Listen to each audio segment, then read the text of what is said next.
đây lại là kỷ niệm đó. Đây.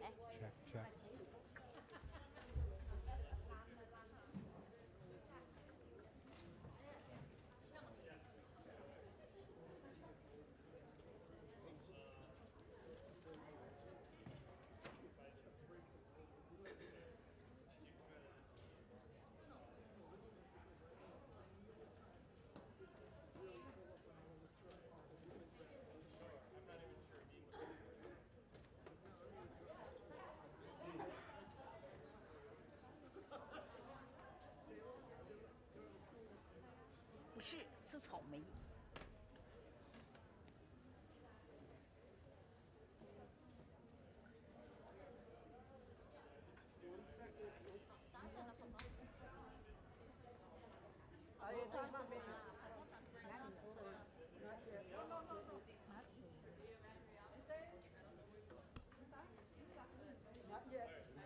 She says, so if you want pizza, grab a plate. Yeah.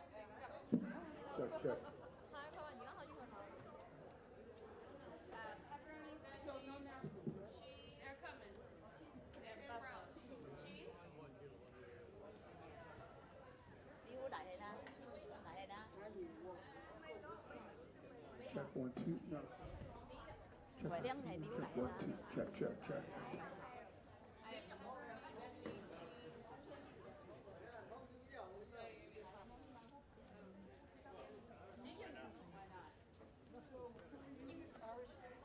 I am the American.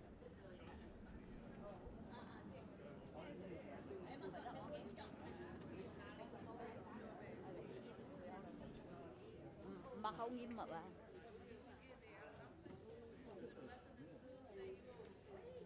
Pepperoni, veggie, cheese, buffalo. Cheese. 不要了，不要了。 Pepperoni,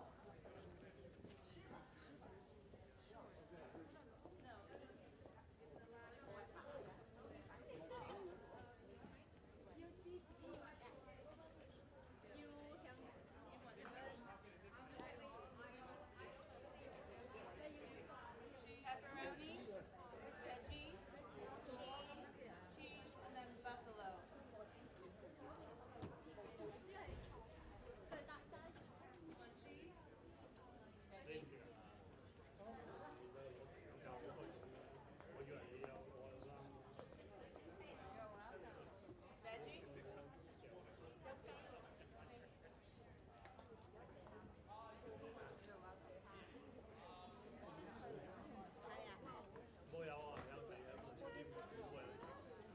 Does she not have napkins?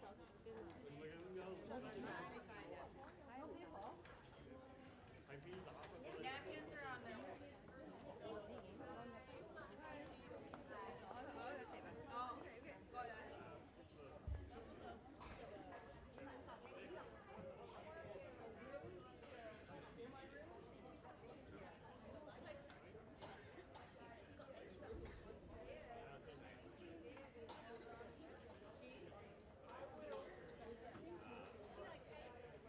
Veggie.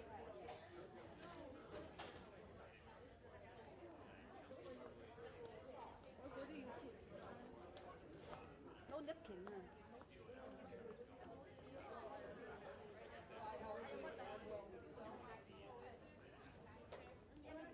I'm sorry. Napkins coming.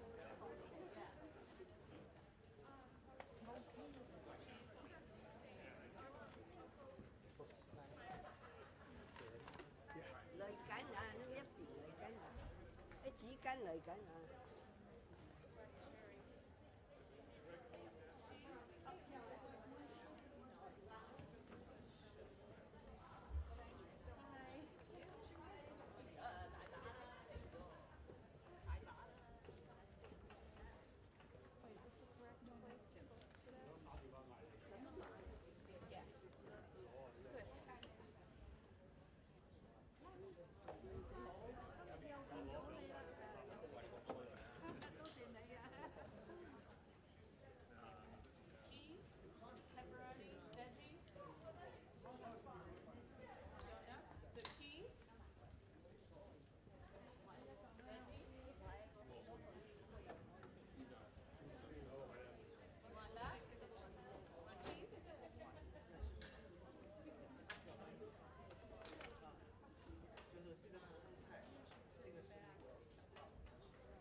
Is somebody blocking you? No. I'm just taking pictures. Okay.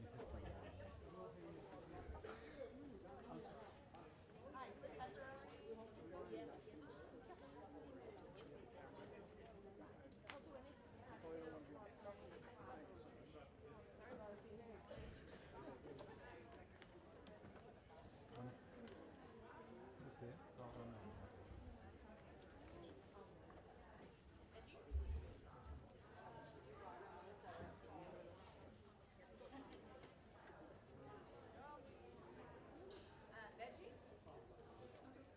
Veggie? We got pepperoni?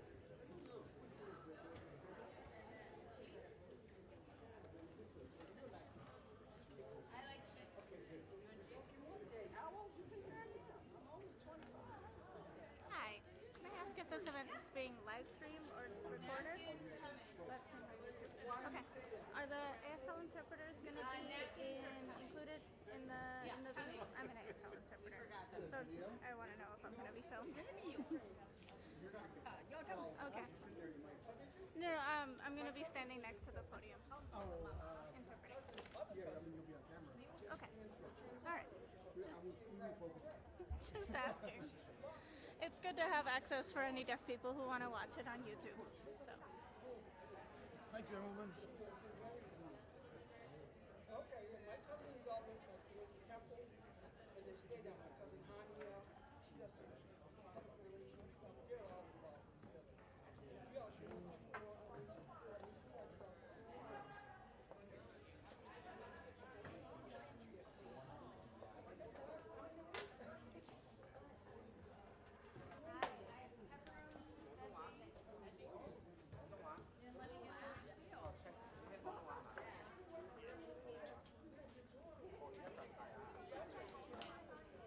So was that for the vending ass?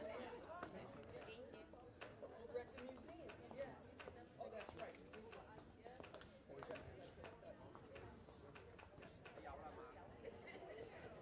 And then you have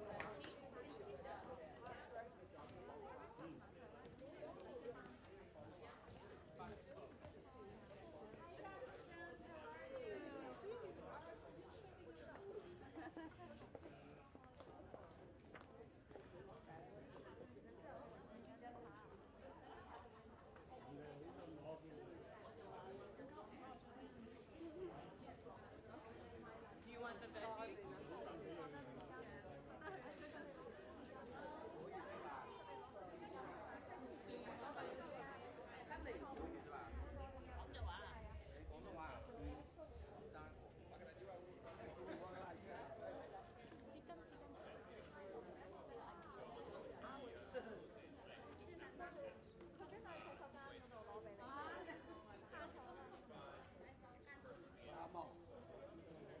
Còn nếu mà ai kia không à? Hả?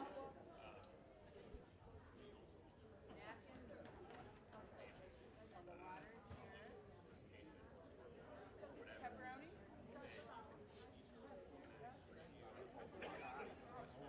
And just take any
I'm just here to let you know that we have interpretation tonight in Mandarin, Cantonese, and American Sign Language.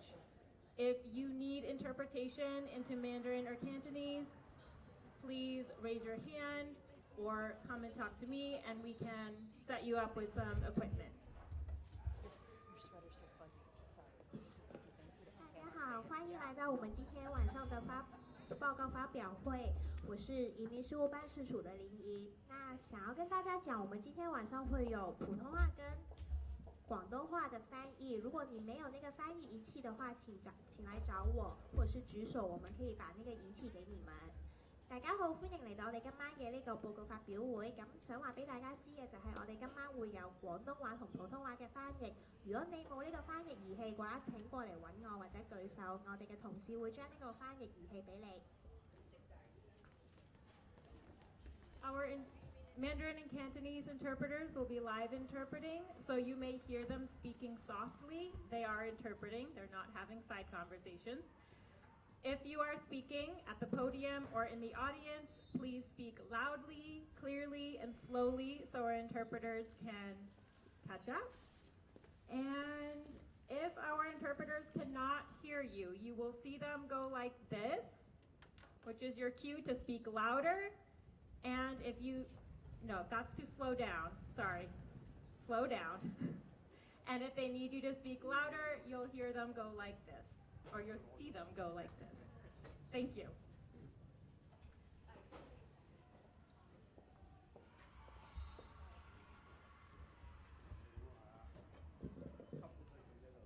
Good evening, everyone. My name is Amanda Najim-Williams, and I'm the Director for the Department of Racial and Social Justice. I can't express my gratitude for everyone. Oh, how about now? Better, worse? Better, worse? Okay. Apologies. I will run that back. I'm Amanda Najim-Williams. I'm the Director of the Department of Racial and Social Justice. Thank you all for joining us this evening to hear from our esteemed members of the Public Safety for All Task Force, the Civilian Oversight Task Force, and the Anti-Violence Working Group. Before we get into the content of our conversations here today, I'd like to give a moment for Madam Mayor to address you all. Thank you.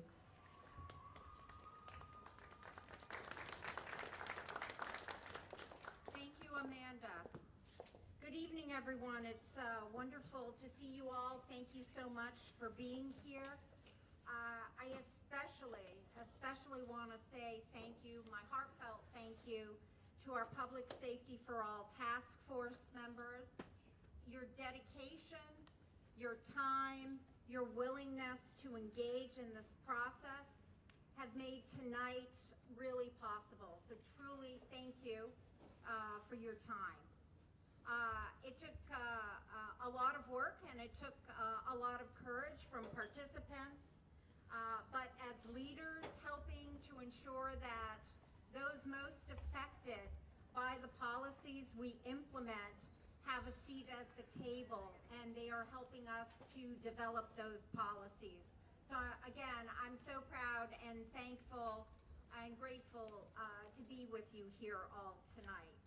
I also want to acknowledge that today is, or now is Chinese New Year, and we have a large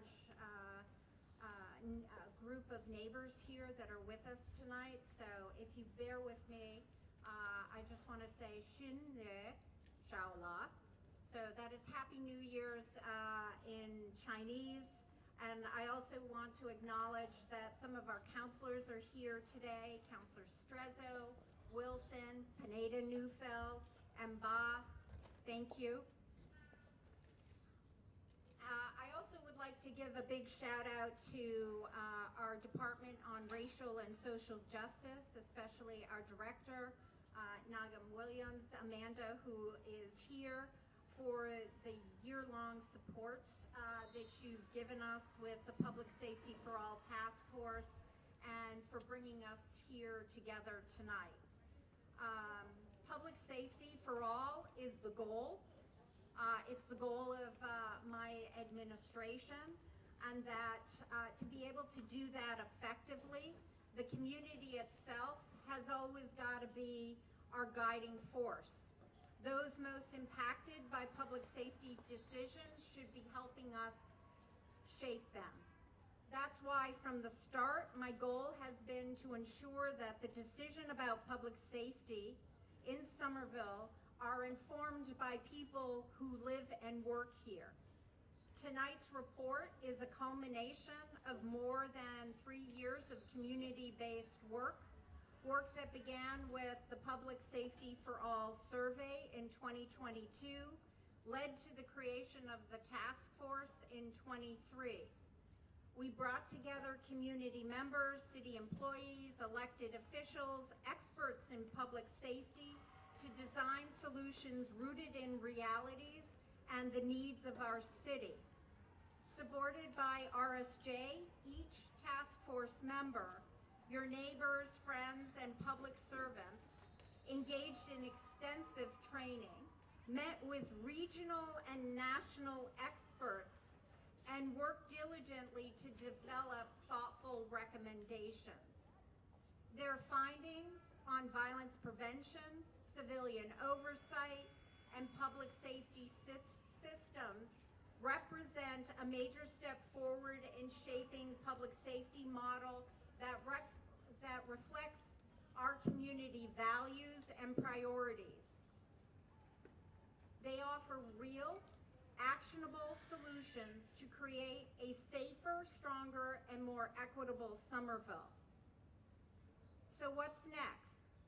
We are already taking action.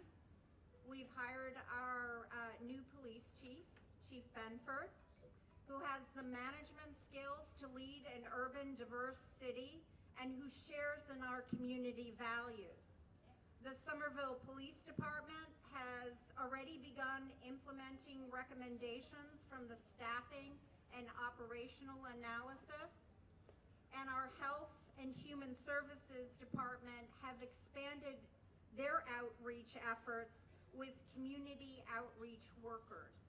The idea is, to have a holistic approach, a wraparound services, that we have a social worker in our public libraries that provide direct and support resources, that our community outreach workers spend 90% of their time out in the community getting to know people and being able to connect residents to services.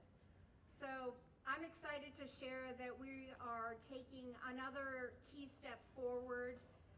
Today, the city has started accepting applications for our Public Safety for All manager.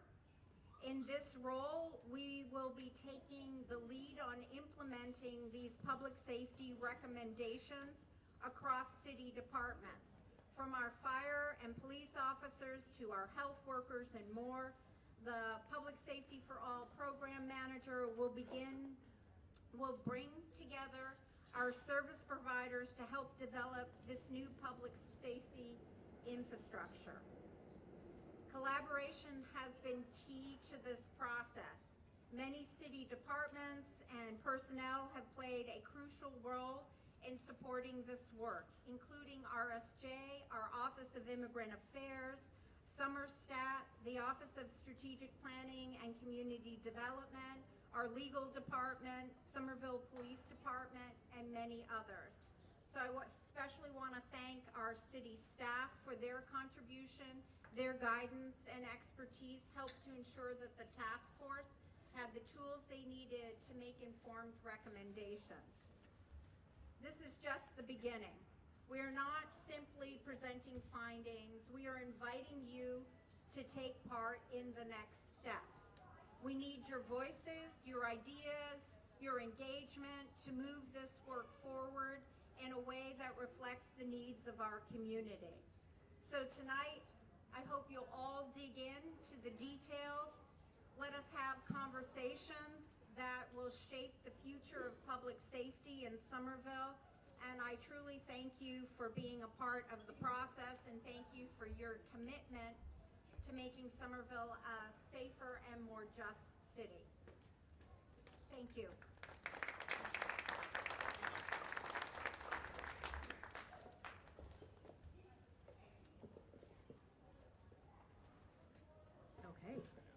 Thank you for bearing with us, folks, as we were getting our slides set up. But we will move rather swiftly because you are here to hear from our task force and working group members more so than you are to hear from me. But I'd like to just run us through briefly kind of our order of events for the rest of the evening. On your tables and online, you might have already seen we have the Public Safety for All materials. I will then briefly walk us through an overview of the initiative. I will introduce our task force and working group members, speak a bit to the composition, and then we will get to the Q&A with the task force and working group members. Lastly, we will close, and as the mayor mentioned, we will talk about the Public Safety for All program manager position that went live today.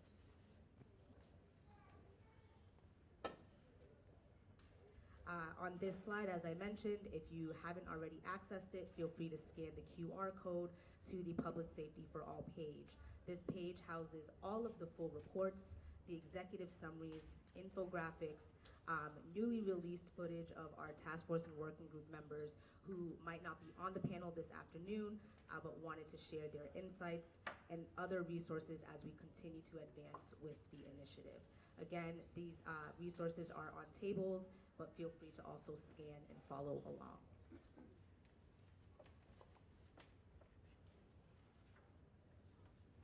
Next, I wanted to take some time to give us an overview of the Public Safety for All initiative. It's super important for us to understand that we didn't get here overnight, but that this is a cumulative, multi-tiered effort. Public Safety for All did not begin in 2025. In fact, this is about a 2.5, if not 3-year initiative that has been chiefly connected to the Department of Racial and Social Justice founding. So as I mentioned, I will keep it brief, but I want to make sure I touch on a few of those key points for you all this afternoon. The first bullet point that you'll see is the Public Safety for All survey. That was conducted in 2022 and ended in 2023. This has been one of the most statistically representative surveys in Somerville history, meaning that we heard from folks that we often do not hear from, multilingual communities. In fact, we had, I believe it was 19 focus groups. 11 of those were offered in a language other than English. We had focus groups in person and virtually, and at all different times of the day. Building on that, we had 8 to 10 different canvassing efforts throughout the city. This was important to make sure that we were hearing from communities most impacted by these pressing issues. We also held 3 block walking endeavors, and then lastly, 3 door knocking endeavors. Moving quickly along again, we have the public safety survey results. If you haven't had a chance to engage with the data that came out of that survey, we encourage you to visit the PSFA webpage where you can access the open data portal.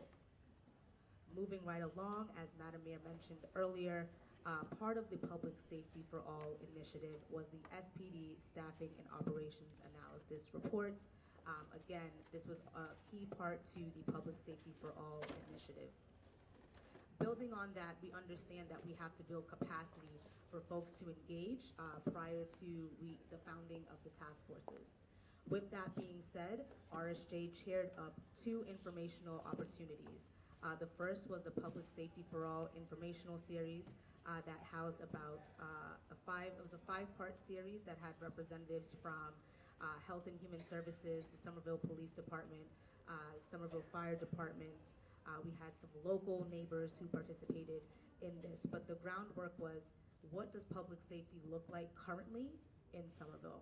And how can we start to learn about what's in place so that we can either improve on that and make something that is truly Somerville-centered and continues to meet the growing needs of our constituents. Turning to the Civilian Oversight webinar series, that was a 4-part series. It laid the groundwork for what civilian oversight is, both on a national level, but then also some nearby, where we had interviews and webinars with our local municipalities and their civilian oversight entities. Again, for that webinar series, we had engagement from folks within the Somerville Police Department as well to be able to speak about their internal processes. All of these opportunities were available and open to the public to participate in, and should you wish to look at those recordings, you can still access them at, you guessed it, the Public Safety for All webpage that we're constantly promoting for your learning knowledge. The fifth prong in the Public Safety for All initiative is the founding of our 3 groups. If you hear me talk about it, I often call them siblings in this work, because while each of those groups have a very distinct charge, they are intricately related to one another. So that is the Civilian Oversight Task Force, the Public Safety for All Task Force, and the Anti-Violence Working Group. Lastly, for at least this stage of our work, is the launching of the Public Safety for All Program Manager position. This position, as we mentioned earlier, has officially launched earlier today. You will see a QR code and the webpage for folks to be able to start applying to that. Again, the purpose of me giving this overview is for you to understand that we did not do this work alone. Many of you in this room, whether it be a city department, community members, a business who allowed us to be there and table, folks who shared with their newsletters, and folks who wanted to bring people into the fold who might not have traditionally been there, you have been a part of this. It is very important for us to show you that this is building on the capacities that we've previously had to get to where we are today.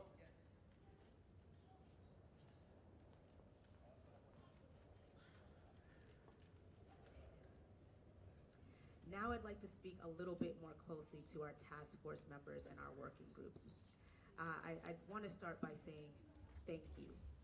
This has been a long journey to get here, and I'm hoping that your neighbors and community members will have a better understanding of all of the efforts that you've collectively put together to get us here.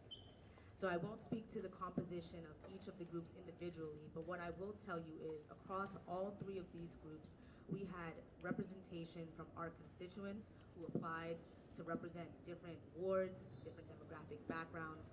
We had subject matter experts with both lived and professional experiences. That is incredibly important when we talk about the voices who are often not heard. We had representation from city staff members, city councilors, school committee members, faith-based community organizations, and more. I want you all to get familiar with this because these are truly your neighbors.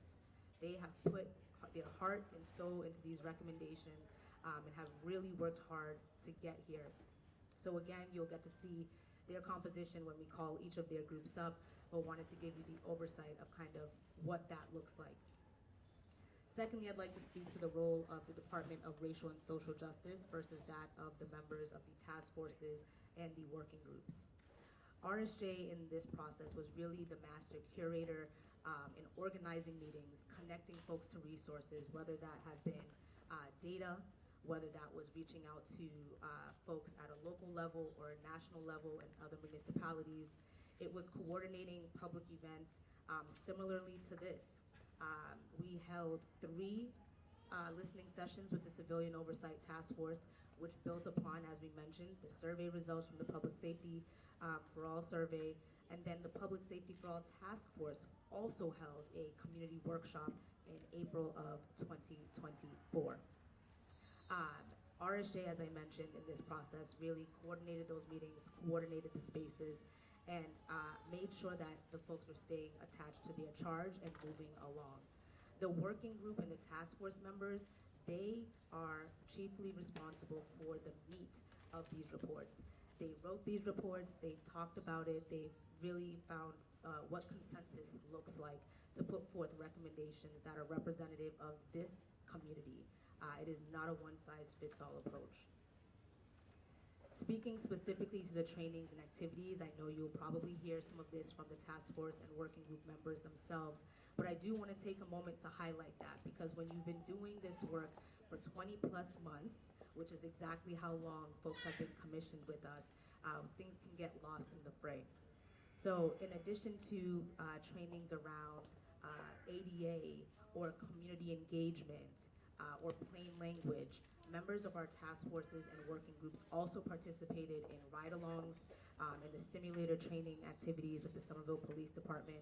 They also participated in psychological first aid training. They also reviewed several other municipalities, both near and far, to assess what worked and what didn't work in those spaces. Again, happy to dive into a little bit more on what did that training look like and what were the activities that our task force members heard from. But I want to make sure that folks understand this is not something that happened overnight, and we couldn't have done this without all of the folks who made this possible. Turning to what we've learned, some big successes that I'd like to highlight on behalf of RSJ is that the work of these three groups really highlighted, I would say, 4 key things. The first was interdepartmental collaboration. As you all have heard here this evening, Madam Mayor kind of gave a preliminary list of the folks within the city who have helped train these members. They have come and sit on panels. They have responded to data requests. They have opened up their doors for office hours questions and made themselves available to ensure that our task force members had the information that they needed. So I do want to take a moment to, again, shout those departments out because they truly went above and beyond to meet the needs. So that includes the Summer Viva office, Somerville Police Department, Health and Human Services, Mobility, Human Resources, 311 Constituent Services, the Law Department, Parks and Rec, Somerstat, the Office of Strategic Planning and Development, Communications, the Web Team, and more. That is important, and I know it might not be important to all of our community members, but as a director of a department who understands that everyone has their own task, I couldn't thank them enough for the time and effort that they put into fostering the spaces for our task forces and our working groups. The second thing I'd like to point your attention to is that there was consistent process throughout each phase of the initiative. As I mentioned at the beginning, we went through 6 phases. That was important to understand that this was not a one-off. We are building on the things that this community has said and highlighted as important to them, and we're making sure that we close the loop and report that information back out to you. The third thing that the Department of Racial and Social Justice is also very proud about is that we put equity into action. Our community members who were on these task forces were paid for their time.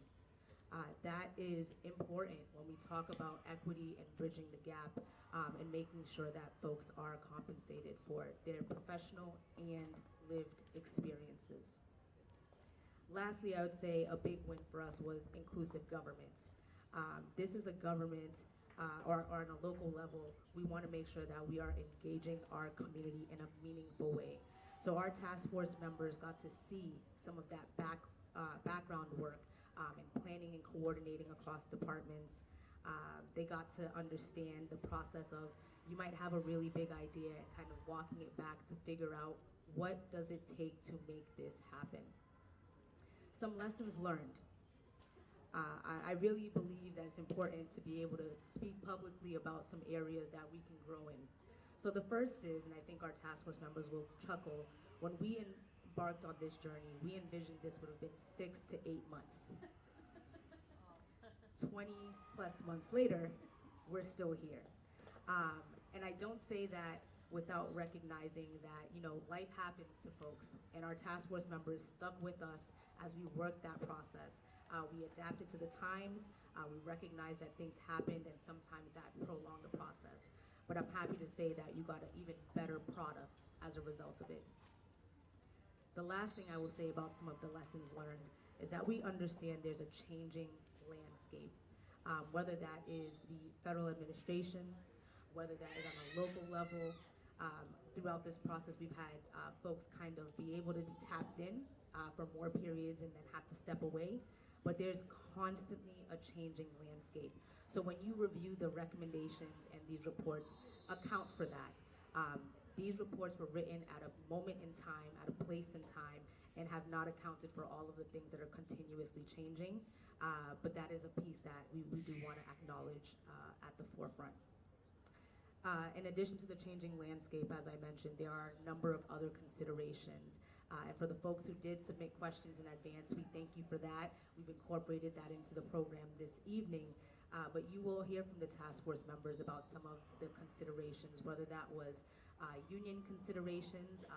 Our task force members had the opportunity to meet with members of the SPEA and SPSOA, for example, and understood, if we are thinking about implementing X, these are the implications that they might have.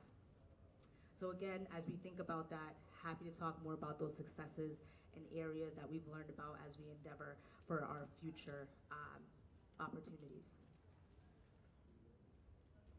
And now, as I mentioned, we're going to kind of transition to the key portion of the evening. At this time, I will kind of bring up RSJ's Public Information Officer, Hawken Brooks, and we'd also ask the members of the Public Safety for All Task Force who are going to be speaking on the panel to come and take your places over here.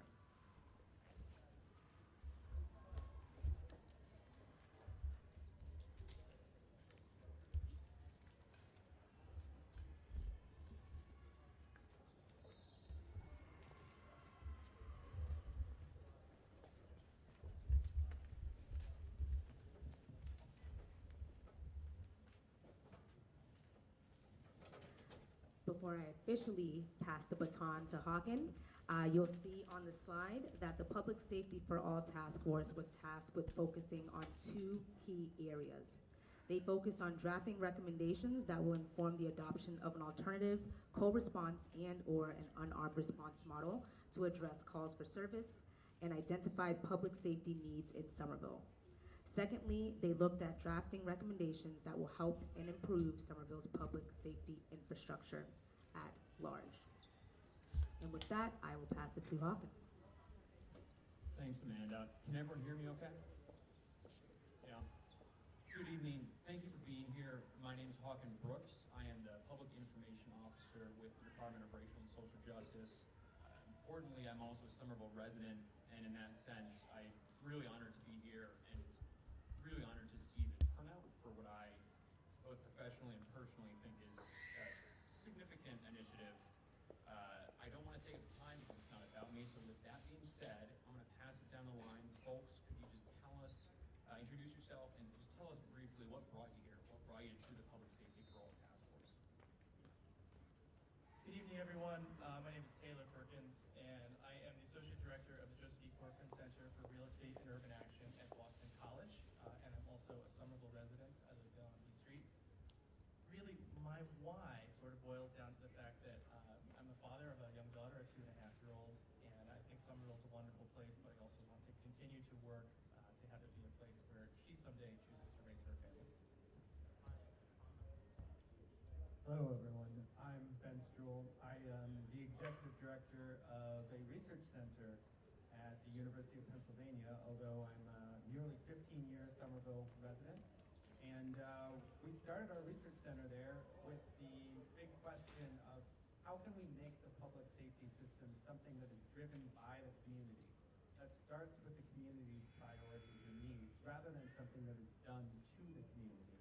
And I think that's one of the animating questions of all the work that I do, and I'm been very excited to work with my neighbors and fellow community members on the task force. Good evening. My name is Kimberly Pitts. I'm a constituent. I'm a retired educator. I lived in Somerville for a total of 8 years. My why was because I had an incident in Somerville, and it was important for me after having dealt with the police department. It wasn't anything negative with the police department. I wanted to make sure that voices such as myself in this community were represented. So my why is definitely to make sure that we were represented in this community, have a strong voice, an active voice, and representation. That is why I'm here. Thanks, everyone. So without further ado, I'm going to get into it. What we have for each group is a few questions from our department. We provided folks with the opportunity to submit questions in advance, so we're going to get to some of those. And then lastly, we're going to open it up to folks from the audience, people here tonight, engage with these people, ask them questions about their experience, how they came to these recommendations. Kim, what was the most impactful part of the process for you? The most impactful part for me was the ride around with the police department and the stimulator test. As I said, my why was how did the Somerville Police Department operate within the community? And I had some personal issues with overall. The day I went in to the police department, I got a better understanding of the pressures that they are under when they are out on the street. It's not as black and white as it seems. There's so much that you have to understand goes into making the decisions that they do when they are confronted on beat. When they are out there, it's not just what you read in the newspapers.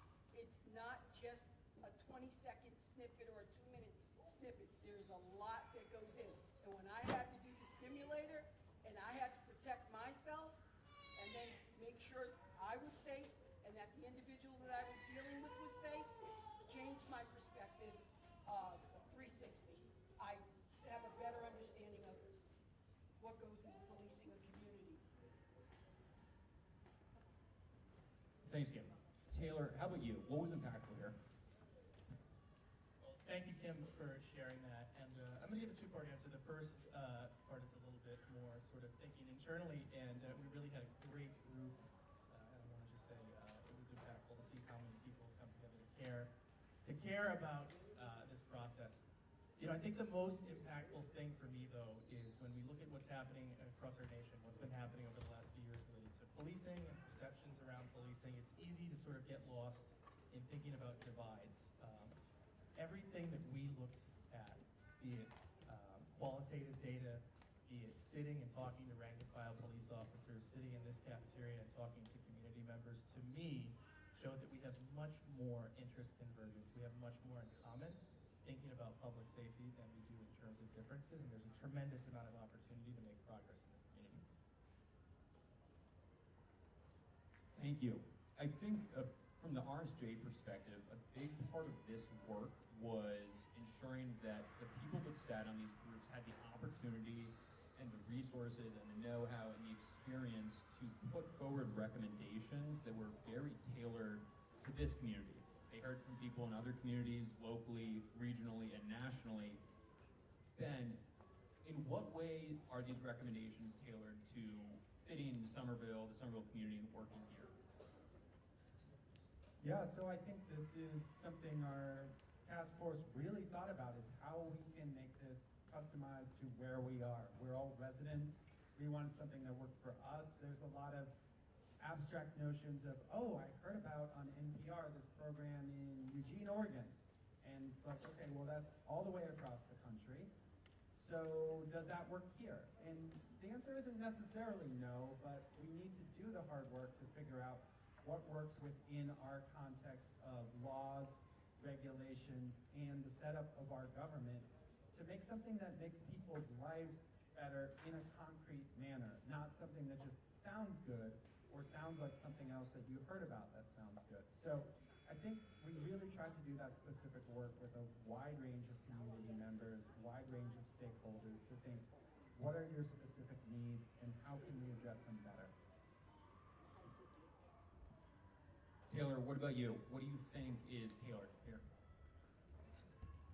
Well, I think one of the things that's tailored and one of the strengths that we have in Somerville is that we are a safe community, and we are a community that has actually a surprising amount of trust between our community and our police department. And so we really, once we worked from that premise, it was great to be in a place where we said we can take a strengths-based approach and we can continue to build on what works here in Somerville already. Kim, what are you hoping that these recommendations accomplish here in Somerville? That's a good question. For me, I think what you guys have to understand is that, as Ben said, we took a look at everyone in the community. We did not shortchange anyone. And we wanted to make sure that while working with the police department and the recommendations that we put forth, every single group of people were considered. And the thing that we want to make sure is that the proper training, not only via the police department, but other entities that we hope to see maybe one day implemented, build a bridge where we can really work together as a community, a true community, to make all of us safer. You know, whether it was for mental health, how do we approach the homeless? How do we approach domestic violence? We looked at all the data. We looked looked at all the input from the community, and we came up with the best possible recommendations. And I want to thank, the police department for the work, for wanting to work with us. They do want to do a great job, and I think we can build a community here that we all can be proud of. Ben? Oh, Ben, before you do that, just want to remind folks to please use the mic, not only for the folks that are in the room, but for the folks who are at home, and for, there are folks who might not be able to just hear. So please, please, please, all panelists, use the microphones as we move forward. Thank you. Yeah, so for the community, we really, we want something that can actually change, can actually be put into effect. And we really thought about timelines as well, and we wanted to create recommendations that were something that Somerville could run with. This wasn't something about, hey, in 10 years, if the exact right conditions are in place, then you'll have this. It was about what is the next step that is going to potentially prevent someone from entering the criminal justice system, that we can divert them away from the front door, not in 10 years, but next month. And I think that is a perspective that we need to hold of. It's not about waiting for the perfect thing to come around. It's about how we can work with our community members to iterate something better in the short term. Thanks. And then lastly, for our RSJ questions, Taylor, we tried to provide task force members with the opportunity to meet with a lot of public safety experts from New England, but also nationally. What did you learn across those meetings? Well, I think that we learned, really, it's kind of a theme that we needed to figure out something that was going to fit for Somerville. We were lucky enough to have colleagues and experts from across the country who were willing to meet with us. But really, no two cities are the same. And it's something we were really lucky to have Ben with us, who has a national perspective based on his work.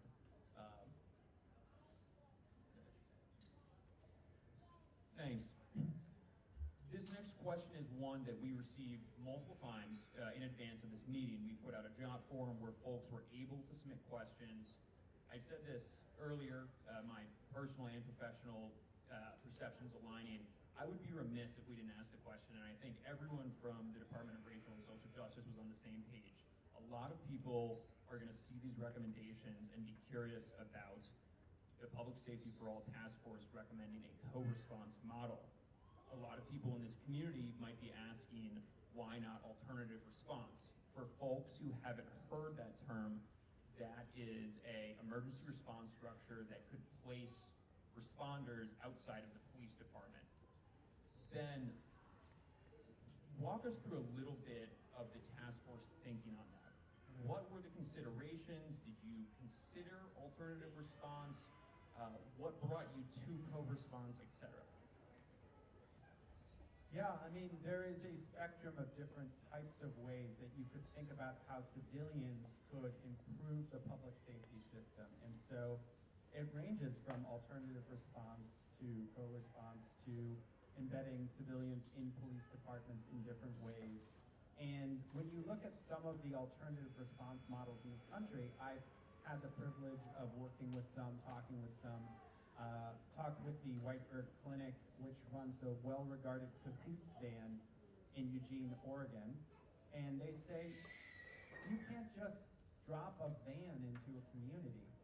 You need a place that you can bring people. You need services you can deliver to people. You need to have a prevention strategy that you are addressing people with. And they would complain to me about, well, we pick people up from the street, we try and serve them in the van, and then we have nowhere to bring them.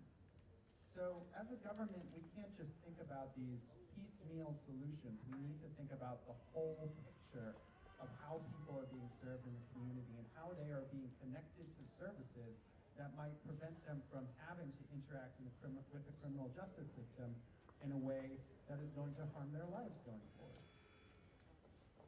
Does anyone else have anything to add on that point? Because I know a lot of people were wondering about it. Okay. Yeah, if someone has a specific question on this, I'd be happy to elaborate. But we worked with the existing clinicians who are based in Somerville Police Department and talk to them. And these are people, they're not police officers, they're trained in conflict mediation and mental health and other specialized things. And we started thinking about all the things that those people who are already in place could do and what they could bring to the community in ways that could really create a lot of potential and improve a lot of lives. And then if you think about setting up an alternative response, you have to think about where do they get the cars? Where do they park? How do they handle insurance? How do they handle laws saying whether they can go into the road or not? All of these things are going to be huge barriers that you wouldn't have to do with a co-response model. I think it's a great answer, Ben, and I agree. I just wanted to add for everyone here, one of the things that we as a task force did is we went down to the police station multiple times, each of us, and we sat with the 911 dispatchers and we listened to what a 911 call actually entails. And I'll tell you, a 911 dispatcher often has very limited information on what's happening at a scene. And so in a perfect world, you'd want to say, okay, we're sending an alternate responder here, we're sending a police responder there. In the real world, and we also looked at all the data that comes out of our CAD or computer-assisted dispatch system, the 911 calls are not often that clear, and you could see situations that actually cause harm when you're trying to mitigate harm based on that lack of detail. One more detail I'll add is we talked to a wide range of community members and really tried to think about different groups of community members. And for pretty much every group of community members, including community members of color, community members who lived in the parts of the city that experienced the most crime, they expressed a preference for co-response over alternative responders. And you can see this data in the Public Safety for All survey. So we also really tried to take community input into account as well in part of our thinking. Definitely wanted to make sure to touch on that point. We have a little bit of time left. I want to open it up to any questions from those in attendance. If someone has, I see one hand back there, I'm going to go there, I'm going to get the question, I'm going to say it into the mic, I'm going to bring it back. Next time, I'm going to have 2 mics, folks.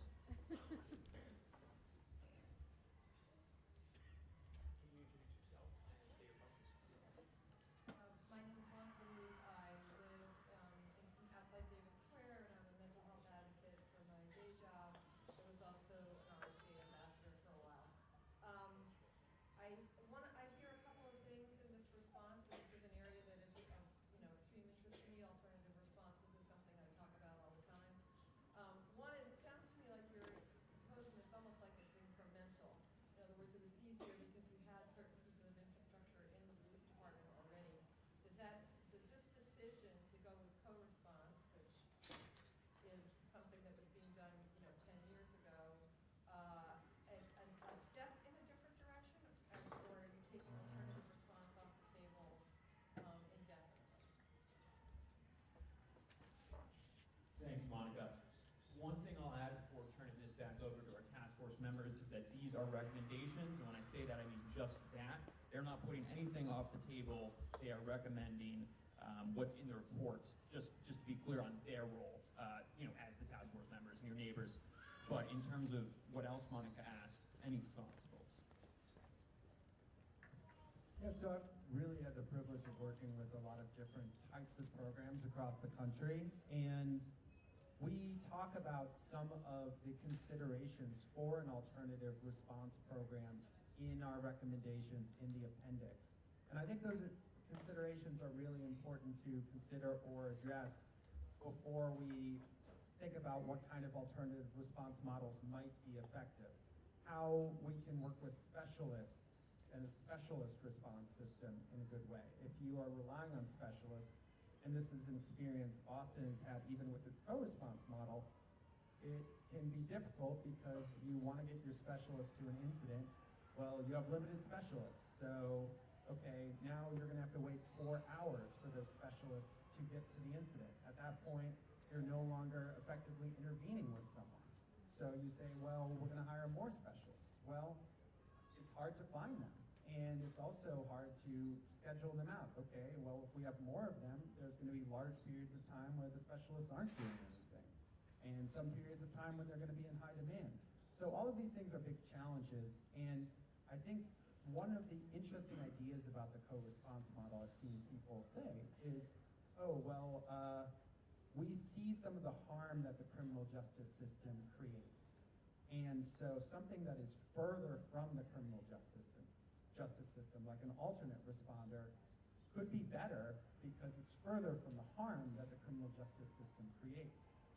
But there's another way to look at this, which says if you want to help keep people away from the front door to the criminal justice system, stand close to the front door of the criminal justice system. And I think that approach could have some greater potential in some ways. Could you get the clinicians based in Somerville Police Department to be regularly reviewing instances on body camera footage with officers saying, okay, here's how you handle this situation, which might have had a mental health component, and here's how you could handle it again the next time. I think there's a lot of potential for clinicians working in police departments to really prevent harm in those sorts of ways. Any other thoughts? With that being said, I see your hand and I apologize. Got to keep it moving. I invite you to come up and talk with the RSJ staff after, and any of the task force members, should they be here. I think we're all very invested in this work. As a plug, body cameras, the appendix, these are all things that are now live on somervillema.gov/PSFA. So if you're interested in reading more about them, you can find it there. With that being said, I'm going to invite up our members of the Civilian Oversight Task Force, and we'll continue this conversation anew, this time focusing on civilian oversight. So thank you to the folks from the Public Safety for All Task Force.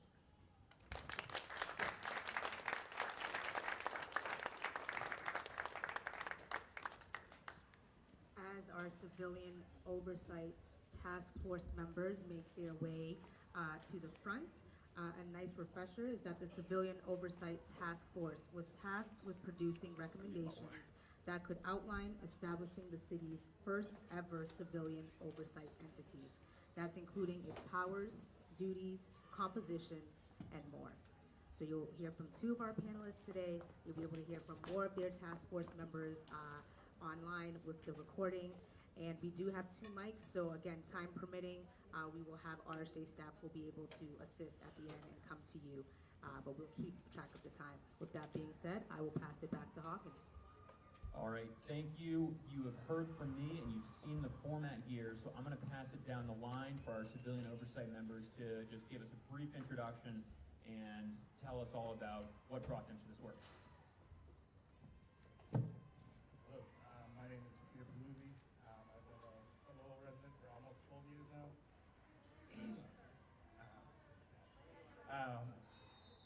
I guess what drew me into this, I believe it was my wife that first brought this to my attention. I have a background with the School for Human Services with a concentration in legal studies, focusing on prison reform specifically.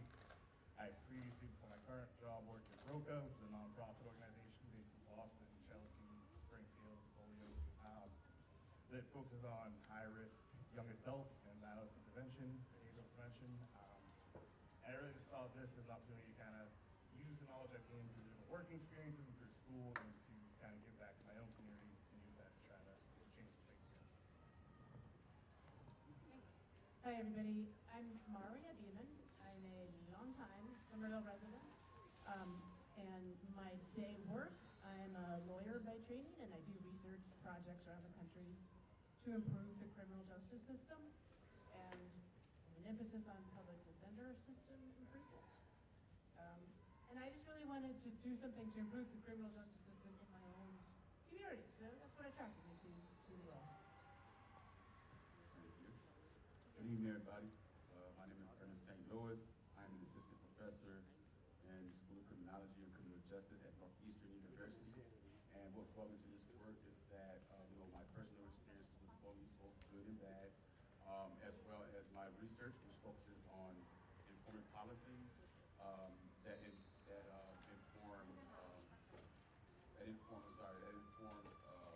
things that promote police community relations. And so I felt that my interests, holiday-wise, aligns real closely with the PE initiative.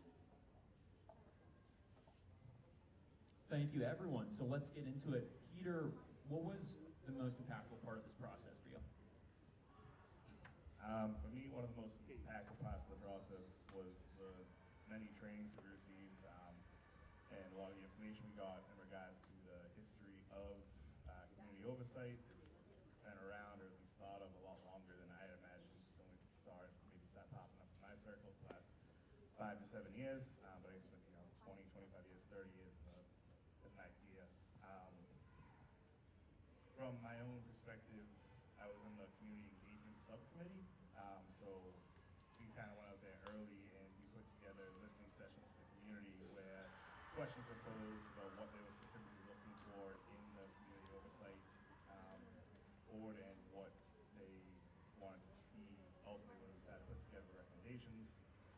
So just the idea of like the way we did the outreach in the community, the way it was spread out, the amount of different responses we got, and covering many demographics within Somerville, and just the way there was a lot of emphasis put on getting community response from the people that were most impacted by what we're trying to formulate. I guess that was probably the most impactful part.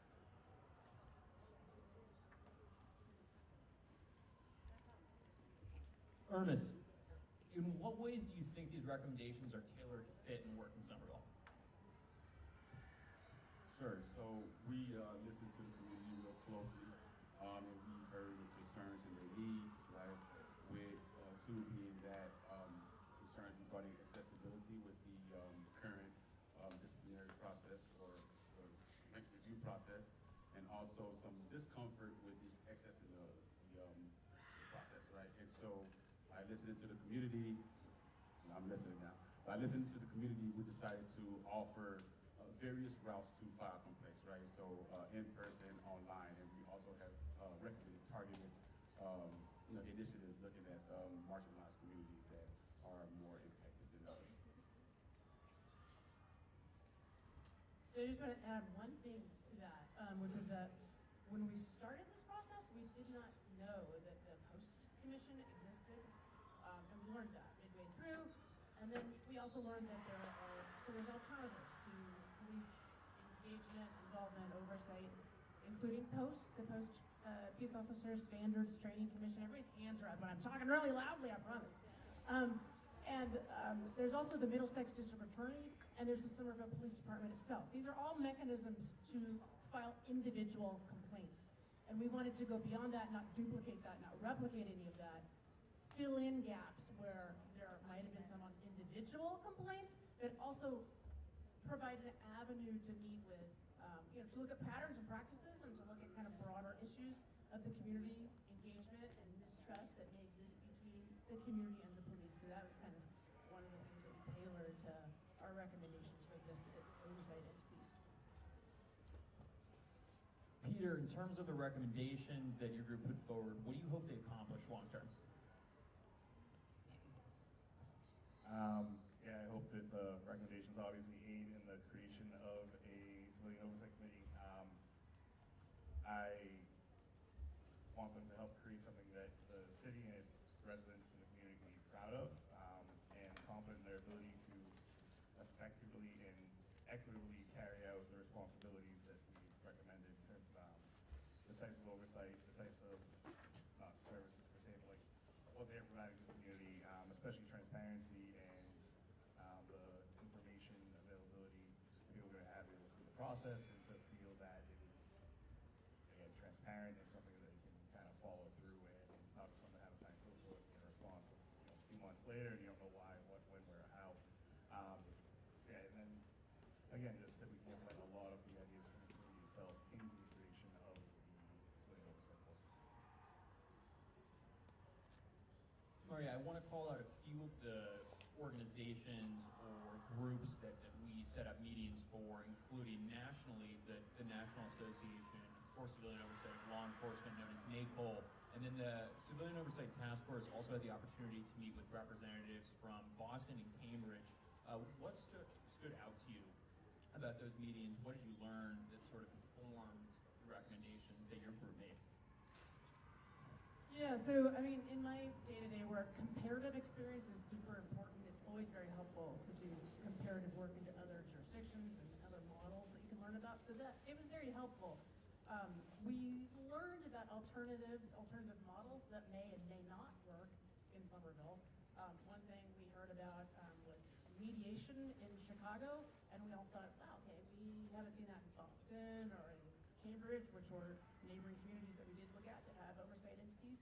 So it was very helpful. And I also just wanted to underscore that the presence of the NACOL principles pointed a way for us to point to principles and standards that the new entity can lean on, to lean into when it's developing its path forward.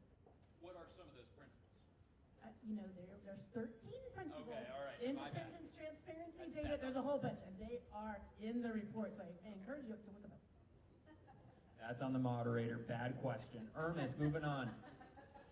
Tell us about the specific, or describe to the audience what the model of oversight you recommended, you might characterize that model as, and what considerations prompted this group to recommend this model. Yeah, so we recommended a model that is more so a support system, if you will, that will serve as like a backlog for, not a backlog, but like a safety net for the pre-existing, or the existing, I guess, models that exist, right? Not models, but police, civilian review, not civilian review, but complexity review, right? So we have post, we have internal affairs from, the police. We also have the DA office. And so we didn't want to duplicate the work of these existing bodies. And so what we did was we just recommended a model that's more tailored to Somerville that will support civilians going through the process. And when these models, or not these models, but these existing bodies fall short, then we'll step in to take over. So with that said, that last question was thematically, it came up in a few of the responses to our job form, which means I'm going to open it up after getting to those pre-submitted questions to anything that folks in the audience might be curious about, whether it's the recommendations or hearing from some of the folks up here tonight. Well, I can't complain if I don't have to get up. Oh, I do have to get up and awkwardly walk. Oh.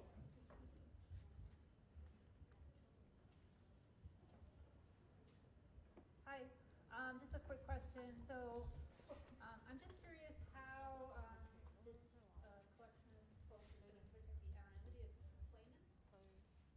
Is that, has that been talked about as far as preventing retaliation or potential complications for people that are using?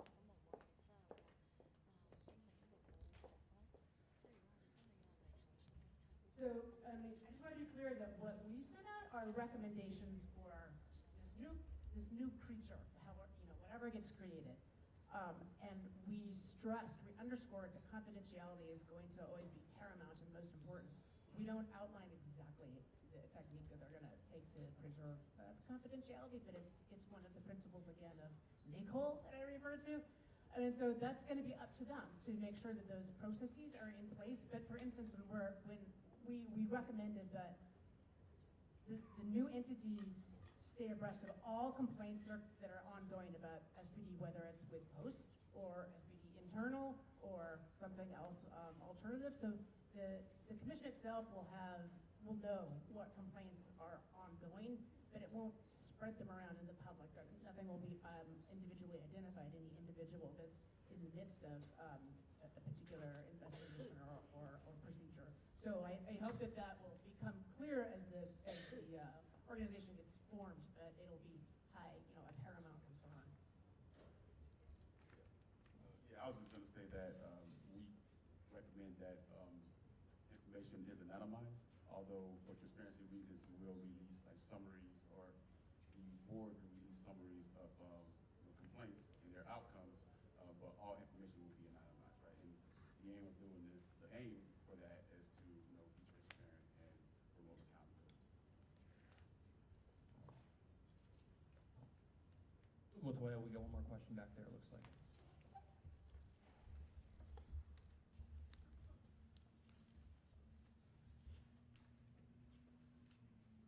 Hi, all.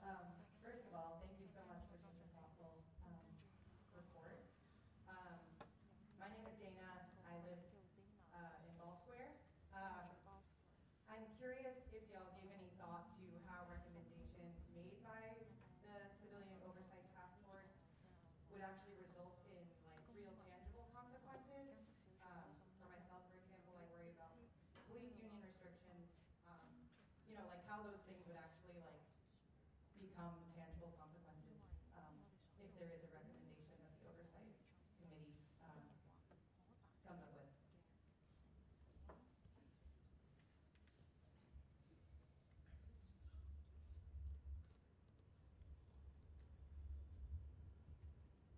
I'll say this, not as a member of the Civilian Oversight Task Force.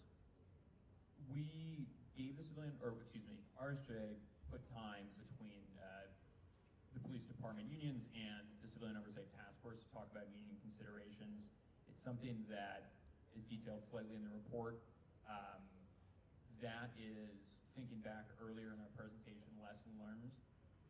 The landscape, the changing landscape, it's difficult to make a report that produces recommendations that are considered of every union bylaw. I don't have a better answer than that. I'm also not a member of the task force. It's a really great question. And these recommendations are a framework that will necessitate a lot more filling in of the details on the matter. So I think that my hope is that the mayor and the city councilors who advance and are activists about putting these things into action adequately consider the union implications as well. So thank you for that question. I'm sorry we couldn't do a better answer. Any last thoughts? Latoya, one more question, and then we are going to move on to the anti-violence working group. Thank you. My name is Derek Rice. More of a thought and comment of appreciation. I believe it was the Civilian Oversight Task Force report, which I felt did a really good job of highlighting the history of the topic in Somerville, going back 5 years. It's been since the summer of 2020 that we've been promised civilian oversight, so I think it's really long overdue. I've been part of conversations looking at recommendations and reports that have been delivered to the city of Somerville, written by the city of Somerville, having seen the same recommendations over and over again unactioned. It's really refreshing to see a report with recommendations acknowledge past bodies of work and the context that the report is in, so thank you. With that being said, thank you folks. This has been the Civilian Oversight Task Force, and I would now like to welcome up our representatives from the Anti-Violence Working Group.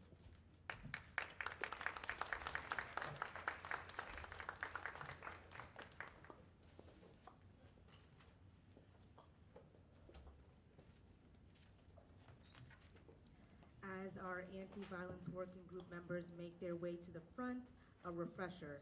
The Anti-Violence Working Group was tasked with producing recommendations that focused on mitigating 4 types of violence in the city, specifically gun and gang violence, domestic violence, and traffic violence. And with that, I will pass it back to Hawken. All right, you're sick of me by now, so I'm going to pass it down to my right where you can get to know the Anti-Violence Working Group members and a little bit about what brought them to this process. Good evening, everybody. My name is Rachel Angerhofer, and I am the director of Domestic Violence Prevention Programs at Respond. Respond has been an organization serving Somerville for 50 years, helping survivors of domestic violence. So when I learned that there was a group being formed in Somerville really dedicated to addressing violence in the city, I absolutely wanted to be a part of it. So that is why I became involved. Hi, I'm Gia LaChapelle. Formerly, I worked in community organizing around houseless individuals and socioeconomic disparities in Somerville. I'm currently a Northeastern law student. I entered the work after seeing what I did in community organizing and addressing violence around houseless individuals and how socioeconomic demographics affect violence in Somerville. Hi, I'm Marianne Wallace. I'm a lifetime resident of Somerville. During the day, I am a social worker working with families that are in crisis. I came to this as a way to uplift some of the experiences of trauma that they've had in their exposure to violence. Thank you, everyone. Marianne, what was the most impactful part of this process?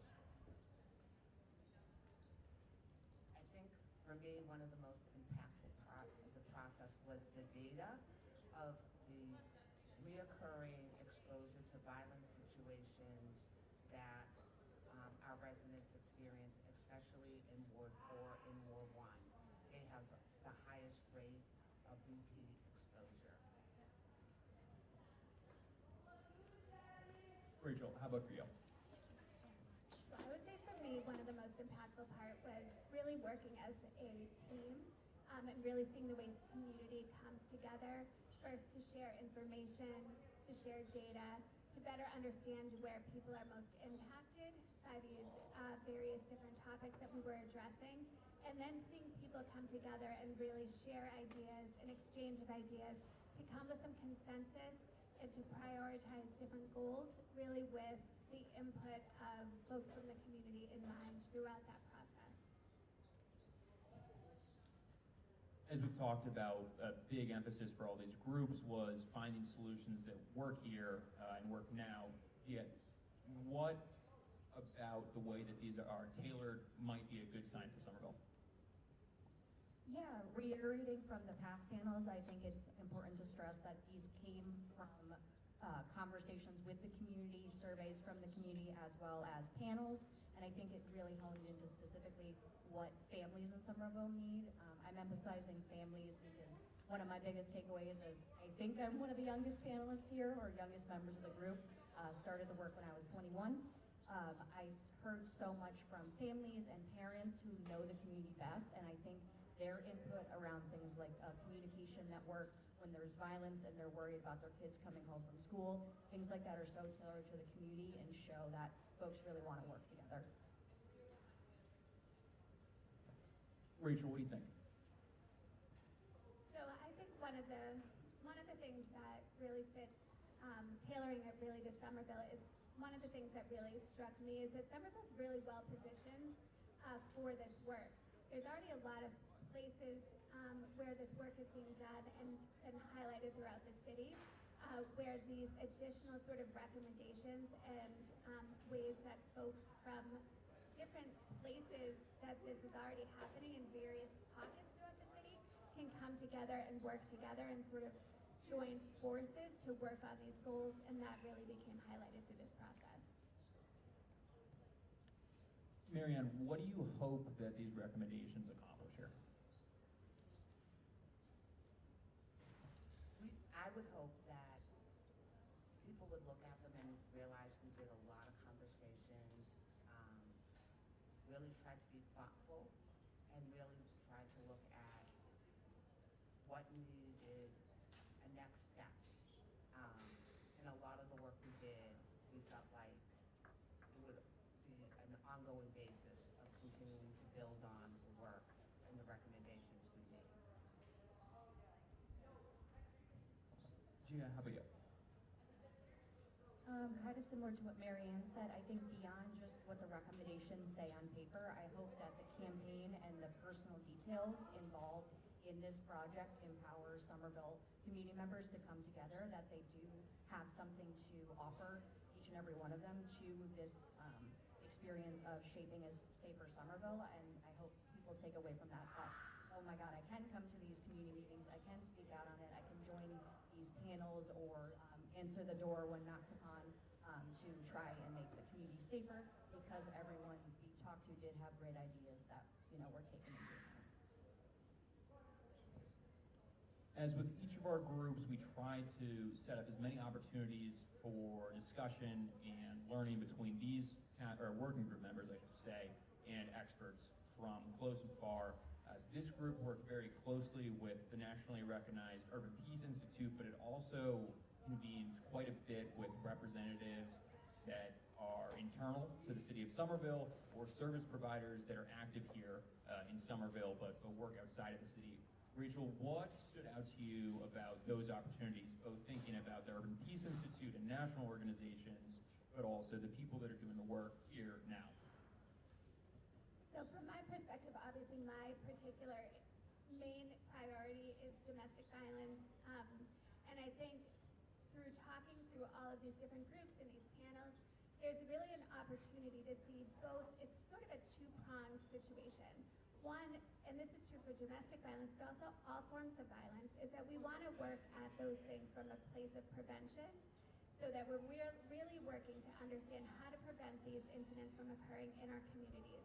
But then we also want to be available from a response perspective as well, so that anybody that is impacted by violence, whether it's domestic violence or other forms of violence, that there is a plan in place to appropriately respond to their needs as well.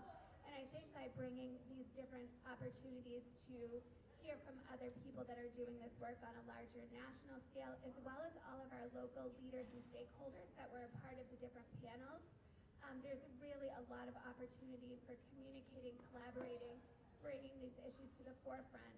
And those panels where we were able to talk together really highlighted that. Gia, how about you? What stood out? Yeah, I think meeting with a national organization and then so many local panels as well, I believe that Urban Peace Institute and the work they did kind of provided a framework for the type of questions that we should be asking of these government groups, especially also with the SPD panels and in our individual ride-alongs, to kind of see if they know the work that's being done nationally or elsewhere and their kind of internal responses to it. Like Rachel said on prevention, it was a big eye-opener for me working with the SPD panels on their focus on prevention and, you know, in some cases, the motivations behind being an officer. That was something that was new to me and opened my eyes to their being Somerville citizens themselves. And then, like again, through all of the other panels, those national guidelines kind of help shape those conversations. Thanks so much. With that being said, I want to open it up to folks that might have questions in the audience. Latoya, the first hand I saw was in the back there.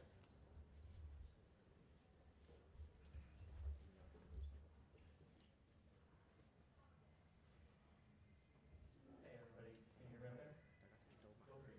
Okay. My name is Kevin Foster. I'm in Ward 3. I just wanted to thank you all for the incredible work. I have read all the reports, and even though this was the smallest one, it definitely has a lot to say. And I really, some of the recommendations about Ward 1 and 4, I see that every day when I walk through those wards, and so I just want to thank you for that. My question is around domestic violence. On page 9 of the report, I'm just going to quote here, the second theme identified was the high level of distrust between the community and law enforcement. For instance, a panelist shared that domestic violence is grossly underreported due to fear, stereotypes, distrust with law enforcement, and distrust with law enforcement. Domestic violence victims often lack trust with SPD due to prior negative experiences with law enforcement. I'm going to go then to page 11, in which one of the goals was for community organizations, the first bullet point on page 11. Community organizations as viable alternatives to SPD. So I guess my question is, do you feel like that would actually be effective in a in a city department, maybe attached with an alternative emergency response, alternative prevention, and also alternative aftercare for when that isn't involving the police, which in this report states that certain members do not trust. Thank you. I want to give folks the opportunity to respond to this tough question. I do want to make clear that their recommendations were tailored towards anti-violence and not things like alternative emergency response. I don't say that to deflect from the question. I say it to just state their position and where they're coming from. So folks, let us know. What do you think about that question? So I definitely appreciate the question. I think from my perspective as somebody serving survivors of domestic violence, it's important for us to have opportunities throughout the city for folks to be able to seek help from wherever they feel most comfortable. And so that is why I think working together amongst teams is so important. I see our victim advocate from the Somerville Police Department is sitting here, and certainly the Somerville Police Department is aware that people have different levels of comfortability of where they're going to go seek help, and that's why those sort of relationship building opportunities to make sure that survivors know that there are ways that they can get support, whether it's from the police or from other support services in the community. Certainly from our perspective at Respond, we have folks that sometimes come to us that are maybe a little bit nervous about reporting to the police, and then we have an opportunity to say, well, we actually know of an advocate that works there. I could connect you with that person. You could speak to her first and then make a decision about what you want to report. So people have a lot of choices, and I think as long as we're working together and communicating to the community different ways that they can seek support and get assistance, that to me is the primary, the most important thing. Thanks for the question. Folks, we have a little bit more time. Any other questions? We got one right here. Hi, I'm Judy Pineda-Feld. I'm the Ward 7 City Councilor. Thank you so much for all of your hard work to all of the panelists tonight. I'm curious, as I read through the report and the recommendations, there isn't a focus in any way on our youth and our schools and safety issues here. We saw this summer our own central library had to close in the middle of the day for several weeks because of violence and safety issues. And I guess I'm curious, I picked up on what one of the panelists said about we want to work from a place of prevention. I noticed in one of the recommendations that the city should engage young adults age 18 to 26 around connecting and programming. Were there discussions around those younger than 18, other prevention opportunities for us to engage our young people? The Boston Youth Jobs Program is actually a public safety and prevention model. Are there ways in which we think about how we engage with differently around anti-violence? Gio, what do you think? Thank you, Michelle, for that question. The 18 to 26 came about through conversations that we had mostly on the youth panel around that there does tend to be, although not as robust as they should be, a lot of programs for school-age children up to 18, and especially younger children, but then there's a gap if kids do not then go to college or enter a trade or something like that for them to keep out of violent situations, and especially if at that point they're no longer welcome in their home and have that support. So that's kind of where that number came from, although it is very important to educate at younger levels around either having activities and mentorship programs, as well as, like we said, with the domestic violence recommendation around teaching about healthy relationships and the consequences of violence. Latoya, I think we had one more question over here, and then we're going to call it. Hi, my name is Sam Alshman. I live in Ward 5 near Magoon Square. I'm also really proud to be living in Marianne. I was really happy to see this report really engaging on traffic safety. I bike to work every day, and as I saw from the Public Safety for All survey, I am far from the only person in Somerville who feels deeply unsafe biking to work on Broadway. That was actually the #1 place people from Somerville said they felt unsafe was on a bike. And the #1 safety concern that people identified in that survey was traffic safety. So I was really glad to see this report engaging with that. Something I was sort of curious about was a lot of the recommendations that came out were around trying to do some more public promotion and trying to do education around it, which I think is really important. However, we also know, something we know in city budgets is often a police officer is the most expensive way to solve a problem. And there's a lot of traffic safety stuff, particularly around like traffic details at construction sites, where a lot of other cities have actually civilianized that and brought it over to civilian employees, which allows them to do more enforcement for less money. Is that something we've thought about in Somerville, and is that something we could try to do to make our streets safer? It's a great question.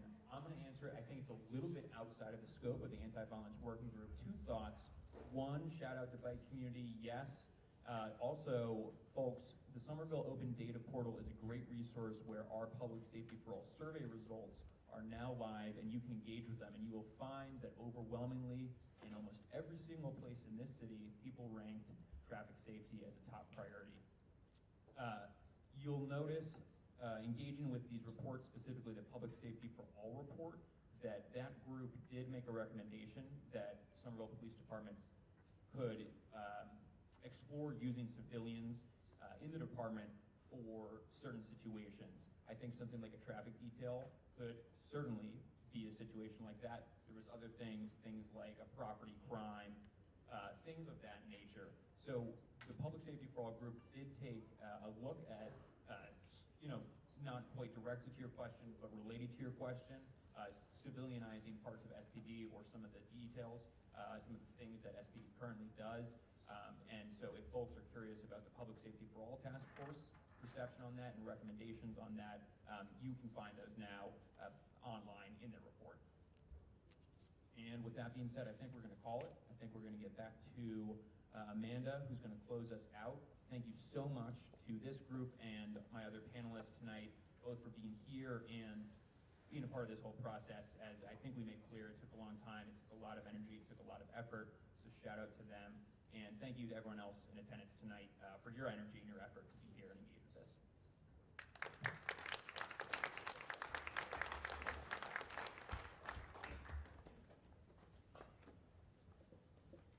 Okay.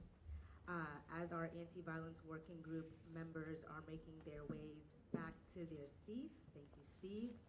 I do want to take a moment to again thank all of our task force and working group members, but an extra special thank you to the representatives who decided to be a part of our panels today. As you saw throughout the presentations, they are not the entirety of the groups. We had their photos of all of the members, but I do want to give a really big round of applause to those who decided to represent, so that you can ask them questions and things that they couldn't have anticipated. And I know that that wasn't easy, so I want to make sure that we give them that thanks. So thank you to all of the panelists this afternoon.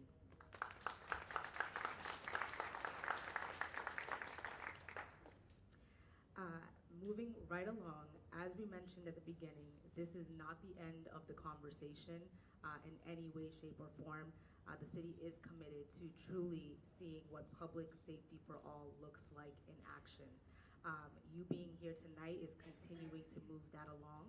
And as we mentioned, we already have our next step in motion, and that is the hiring for the Public Safety for All Program Manager. So as I mentioned, you can scan the QR code, you can find the information online, but that position is going to be a termed position, and they are going to work directly with the mayor's office and departments to review the recommendations of all three of the groups that we talked about today, and they are going to map out the work plans for each initiative. And I know you're wondering, why do we need a particular person to do that? Because as you can imagine, for work that took 20 plus months to get here, we need someone who has dedicated time to be able to coordinate across multiple departments, multiple stakeholders, including our community, and some of our task force and working group members as we move forward. So we encourage you to apply, share the link, ask questions. This is certainly not an end to our journey, and we thank you again for being here.